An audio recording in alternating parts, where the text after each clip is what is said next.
hagamos un diálogo, que hagamos una mesa de análisis con Rafael, que nos ha tocado compartir, Rafael, micrófonos, cursos, reuniones, y tenemos años conociéndonos, ¿no? Bueno, yo más a ti por tus magníficas caricaturas en la jornada. Ahora sí que podemos decirlo, Rafael, que te vi crecer desde aquellos primeros monos, porque además yo he comprado todas las revistas alternativas de moneros que han surgido en México, y bueno, por ahí comencé a conocer tu trabajo. Pero bueno, Rafael, el cierre de campañas que vimos, yo te quiero dar un dato, sabes que soy matemático, sabes que soy ingeniero, sabes que me manejo con datos, y bueno, y yo estoy siguiendo no una casa encuestadora, no sigo a De las Heras, no sigo a Encol, mira, hasta Massive Caller, porque estoy inscrito a varias encuestadoras. Y bueno, el cierre de campaña lo tendríamos que ver, cuál es tu perspectiva, en el sentido de que pues vimos a Xóchitl Gálvez, que se incorpora como candidata. Hoy sabemos, gracias al pacto en Coahuila, que fue toda una faramalla meter a Enrique de la Madrid, a Beatriz Robles, a Silvano Aureoles, porque ya se habían repartido y habían dicho que la candidatura a la presidencia era para alguien del PAN, ¿no? Y como ya llegó, si te parece, Rafael, ya llegó también Jorge Gómez Naredo, de Polemón, y entonces yo diría, pues, que de una vez entrara Jorge, y Jorge, Rafael, les doy nada más el dato y les cedo el micrófono. Mira, yo vengo haciendo el tracking poll, se oye mal en inglés, pero bueno, a mí me da mucha idea lo que es el tracking poll, que es el histórico, revisando la encuesta de encuestas de polls, Jorge y Rafael, y bueno, pues son 21 casas encuestadoras, 21. Para que se den una idea, Polls usa una metodología matemática, es un método bayesiano, gracias a producción por pasar la imagen, pero hay que tomar en cuenta que Polls no hace encuestas, concentra las encuestas y va poniendo las fechas.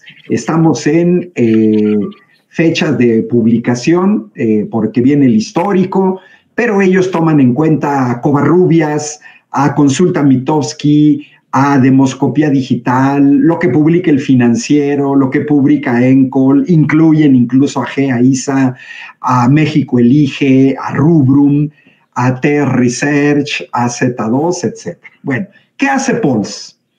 Pues Polls aplica, no es un promedio, revisa los casos de las encuestas y hoy al 19 de enero, le da una ventaja a la coalición Seguiremos Haciendo Historia, que postula a la precandidata Claudia Sheinbaum con un 63% de preferencias, a hoy, al 19 de enero, por un 29% de preferencias por la coalición PAN-PRI-PRD. Estamos hablando de más de 30 puntos. Y aparece MC con un 6%, después de que llegó a alcanzar un 15-16% el año pasado y el año antepasado. Tracking Poll vienen ellos haciendo todas estas mediciones, que es un histórico, en el cual pues las mediciones vienen desde 2022. Es muy interesante porque son muchas encuestas, muchas metodologías, muchos tamaños de muestra, y llegamos al cierre de campaña con estos números. No se notó la llegada de Xóchitl Gálvez a esta campaña, no se elevó el voto duro. Y bueno, Rafael, el domingo próximo, por ahí de mediodía, Morena convoca a su Consejo Nacional, en el que se va a formalizar la precandidatura de Claudia Sheinbaum ya como candidata oficial de Morena. Ya vimos ayer a Marcelo Ebrard en el Monumento a la Revolución acompañando a Claudia Sheinbaum. Era el único aspirante a coordinar la defensa de la 4T. que no se había sumado, no lo habíamos visto en los trabajos con Claudia Sheinbaum. Y bueno, vimos también a Xóchitl Gálvez en Guanajuato, ir a mentir a los guanajuatenses, al estado más violento del país, y hablar de la seguridad en Ciudad de México, inventando cifras que no son las del INEGI, ¿no? Muy bien, Rafael, comenzamos contigo porque tú llegaste antes. ¿Cómo ves estos cierres de campaña? ¿Qué te dicen? Ahí les agrego otro por si quieren tocar el tema, ¿eh? Ya vimos a Erubiel Ávila poniéndose el chaleco del Partido Verde, el ex gobernador del Estado de México, renunciando a su militancia en el PRI, a su larga militancia en el PRI, y Erubiel Ávila no es cualquiera, es el ex gobernador del estado más poblado del país. ¿Cómo ven, Rafael, y cómo ven, Jorge, este cierre de campañas? ¿Qué podemos prever en estos meses? Estamos ya cerrando enero, está a la vuelta de la esquina las elecciones del 2 de junio. Bueno, mira, de entrada yo sí veo que va a ser muy difícil que Xóchitl Gálvez alcance a Claudia Sheinbaum. Es decir, están en un muy lejano segundo lugar. Efectivamente, el poll de polls te da una ventaja de Claudia de cerca del 30%.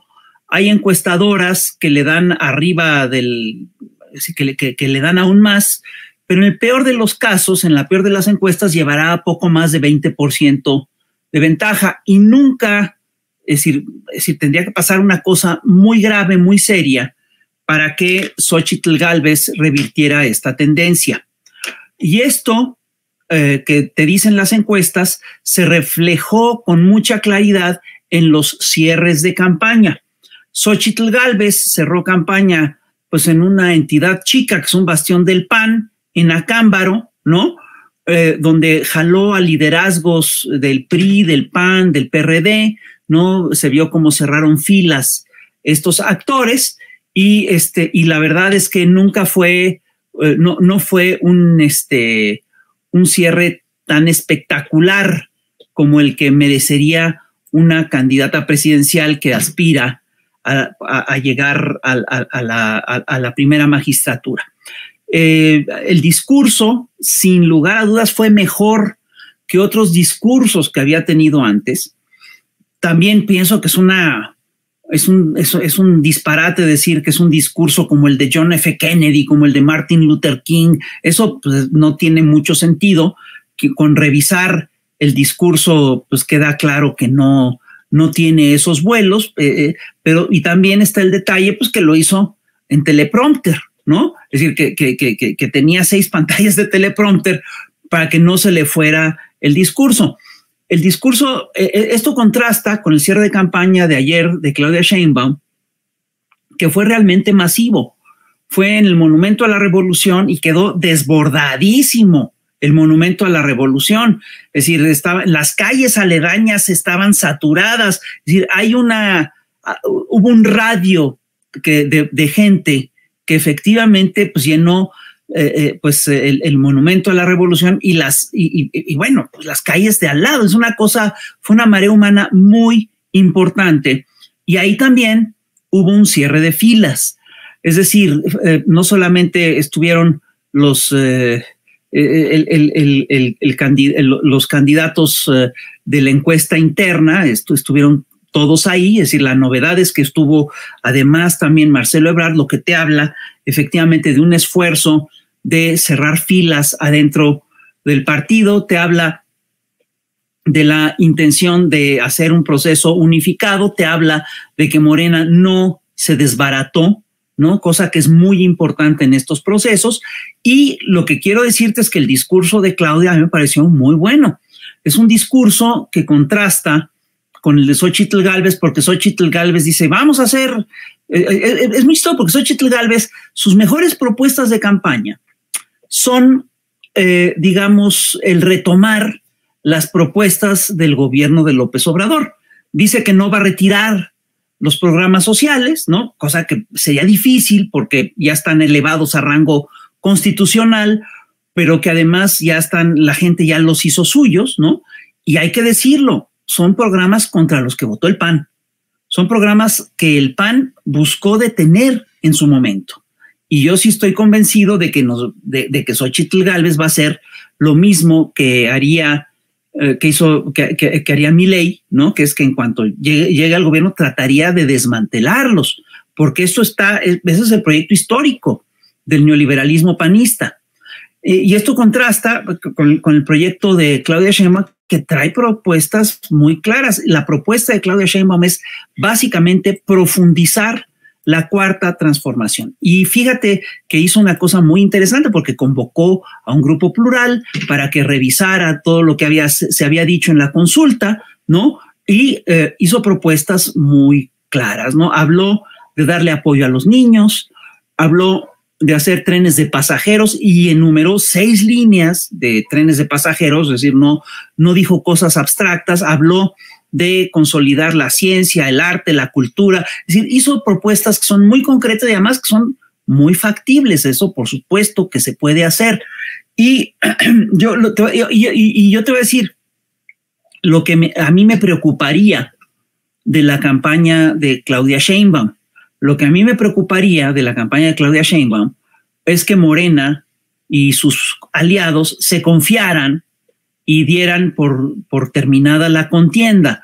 Esto sería un error gravísimo, entre otras cosas porque lo que está en juego es la propia gobernabilidad de la próxima presidencia de la República, porque la gobernabilidad pasa, entre otras cosas, por tener una mayoría absoluta en el Congreso. Es decir, para poder gobernar, se necesitan hacer cambios importantes en el aparato electoral y en el sistema de impartición de justicia. Y esos cambios no los vas a poder hacer si tú no tienes una mayoría calificada en el Congreso. Entonces, yo sí creo que si la gente de Morena piensa que esta elección va a ser un paseo dominical y que esto está muy tranquilo, está muy equivocada, porque además lo que vamos a ver en los próximos meses es un incremento de una estrategia mediática brutal de miedo primero y después de odio. Yo recuerdo que el último cartón del año pasado que hice es un cartón que anunciaba, hacía pronósticos, decía qué va a pasar el año entrante. Se preveía la guerra sucia, esa ya empezó, arreció con todo. Yo decía también que iban a sacar ya encuestas en las cuales sorpresivamente Xóchitl iba a alcanzar a Claudia. Ya las están presentando, que no son ciertas, eso es otro hecho, que son totalmente falsas, eso es un hecho. También anunciaba yo que iba a crecer la violencia, porque sí, y en todo caso la percepción de la violencia, porque una parte importante del discurso que va a utilizar ahora la derecha mexicana, la oposición mexicana, es un discurso que te va a hablar de miedo, de horror, de muerte, de descuartizamientos, entonces es un discurso que obviamente se va a montar en la violencia que se generó en la era neoliberal y que todavía no se acaba de apagar en el gobierno de López Obrador, pero que sí ha disminuido de manera importante. Entonces te van a manejar todo eso todo el tiempo. Y ojo, esas campañas pueden ser muy eficaces porque son campañas que nunca apuntan a la racionalidad, al debate político en serio, sino que apuntan al miedo, al pánico, al odio, apunta a sentimientos muy básicos y van para allá, ya lo están trabajando y están viendo qué tan eficaces pueden ser. Y estoy convencido además de que tienen el aparato de medios suficiente para poder impulsar estas campañas de miedo y de odio.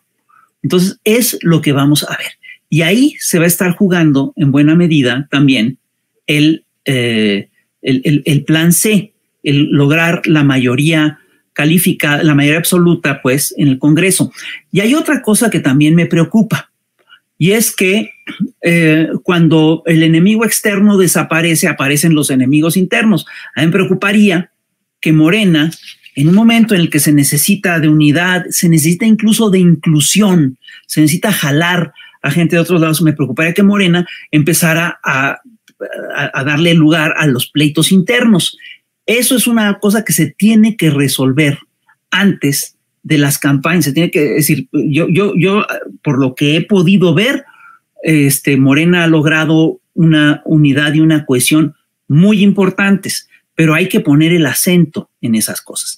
Y al respecto, yo te quiero tocar un tema que a mí me parece que es complicado y que es delicado, que es el hecho de que se está, a la vez de que se consolida el Movimiento de Regeneración Nacional, y ocurre un fenómeno muy curioso porque se está desmoronando el viejo sistema de partidos que estaba anclado sobre todo en lo que era el PRI y el PAN, que fueron partidos sumamente poderosos durante muchos años. Es decir, si a mí me hubieras dicho hace 10 años que el PRI se iba a acabar o que se iba a desmantelar o que iba a entrar en una crisis profunda, yo no te lo hubiera creído.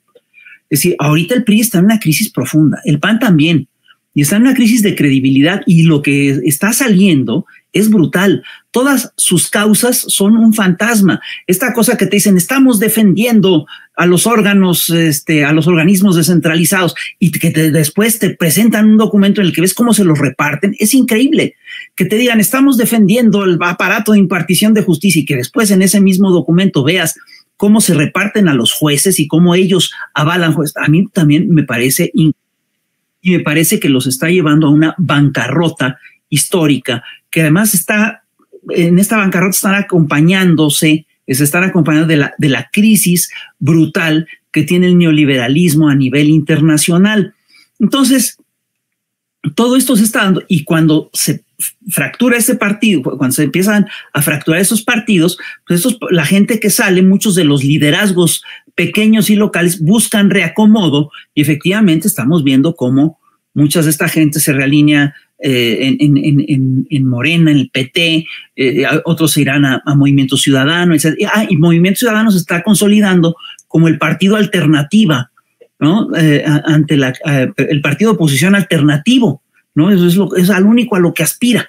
Bueno, pero el hecho es que en este proceso sí estás viendo un desmoronamiento del PRI, del PAN, del PRD, ni se diga, y estamos viendo cómo estas gentes buscan reacomodo en estos lugares.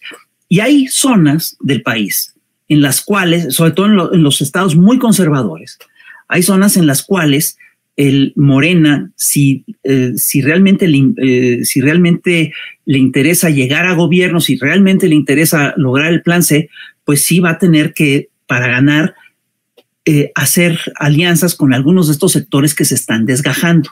Es una estrategia de largo plazo y es una estrategia importante que a mí no me parece que esté equivocada. Yo aquí lo dejaría para darle paso a Jorge.